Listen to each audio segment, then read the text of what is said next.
ନବୀନଙ୍କର ଏମିତି କହିବାର ନଥିଲା ବା ନବୀନ ଏମିତି କହିବେ ବୋଲି ଭାରତୀୟ ଜନତା ପାର୍ଟି ଆଶା କରିନଥିଲା। କିଏ ଭାବିପାରନ୍ତି ନବୀନ ବାବୁ କ'ଣ କହିଲେ ଯେ, କିନ୍ତୁ ନବୀନ ବାବୁ ଦୁଇଟି କଥାରେ, ମୁଖ୍ୟତଃ ଗୋଟିଏ କଥାରେ ବିରୁଡ଼ି ବସାରେ ହାତ ମାରିଦେଲେ ନୂଆପଡ଼ା। ତାହା ହେଉଛି ଭୋଟ ଚୋରି କରି ସରକାରକୁ ଆସିଥିଲେ, ଏମାନେ ନିଜକୁ ଗେମ୍ ଚେଞ୍ଜର ବୋଲି ଘୋଷଣା କରୁଥିଲେ, କିନ୍ତୁ ଏମାନେ ଗେମ୍ ଚେଞ୍ଜର ନୁହନ୍ତି, ଏମାନେ ହେଉଛନ୍ତି ନେମ୍ ଚେଞ୍ଜର। ଏଇ ଦୁଇଟି କଥା ସିଧାସଳଖ ଭାବରେ ରାଜୁ ଢୋଲକିଆଙ୍କର ସ୍ତ୍ରୀଙ୍କୁ ବା ଜୟ ଢୋଲକିଆଙ୍କ ମାଙ୍କୁ ଭିଡ଼ି ଆଣିଲା ମଇଦାନରୁ।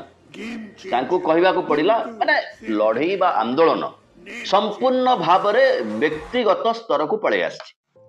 ନା ପଲିଟିକାଲ ଇସ୍ୟୁ, ନା ଲୋକଙ୍କର ଆବଶ୍ୟକତା, ଇଏ ସବୁ କୌଣସି ଜିନିଷ ଆଉ ମାନେ ରଖୁନାହିଁ। ସମାନ କଥା ଘଟୁଛି ବିହାରରେ ମଧ୍ୟ। ନରେନ୍ଦ୍ର ମୋଦିଙ୍କୁ କହିବାକୁ ପଡ଼ିଲା ଯେ ଯେହେତୁ ରାହୁଲ ଗାନ୍ଧୀ ମୋ ମାକୁ ଗାଳି ଦେଇଛନ୍ତି, ତେଣୁ ଆପଣମାନେ କଂଗ୍ରେସ ମେଣ୍ଟକୁ ଭୋଟ ଦିଅନ୍ତୁ ନାହିଁ। ରାହୁଲ ଗାନ୍ଧୀ ଗାଳିଦେଲେ ଛଟ୍ ମୟାକୁ ଗାଳିଦେଲେ, ତେଣୁ ଆପଣମାନେ କଂଗ୍ରେସ ମେଣ୍ଟକୁ ଭୋଟ ଦିଅନ୍ତୁ ନାହିଁ। ଏଇ ସ୍ଲୋଗାନକୁ ନେଇକି ଭାରତୀୟ ଜନତା ପାର୍ଟି ବର୍ତ୍ତମାନ ଭାରତ ବର୍ଷରେ ରାଜନୀତି କରୁଛି ଏବଂ ନିର୍ବାଚନ ପ୍ରଚାର କରୁଛି।